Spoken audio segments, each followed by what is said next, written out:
కరవుతో వచ్చే దుర్భిక్ష పరిస్థితులు ఎదుర్కోవాలంటే నదుల అనుసంధానమే ప్రధాన మార్గమని జలవనరుల శాఖ మంత్రి నిమ్మల రామానాయుడు అన్నారు.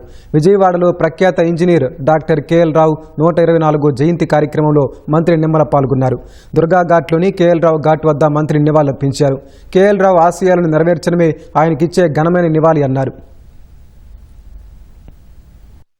నదుల అనుసంధానం అనేటువంటి కార్యక్రమానికి శ్రీకారం చుడుతూ ఉన్నారు. దీనికి ఆద్యులు కేఎల్ రావు గారు అనే విషయాన్ని ఈ సందర్భంగా గుర్తు చేసుకోవాలి.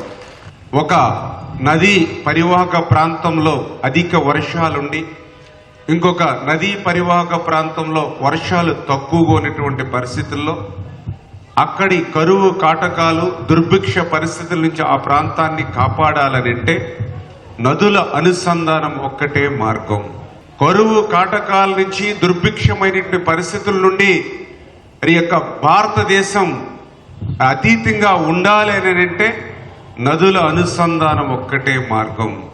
ఆ యొక్క గోదావరి యొక్క వరద జలాల్ని ఆ యొక్క కేఎల్ రావు గారు ఆశించినట్లుగా అటు ఉత్తరాంధ్ర కానీ ఇటు రాయలసీమకు కానీ తీసుకెళ్లి అనుసంధానం చేసేటువంటి ప్రక్రియకు ఏ రకంగా ఈ ప్రభుత్వం శ్రీకారం చుడుతుందో అదే ఒక ఉదాహరణ.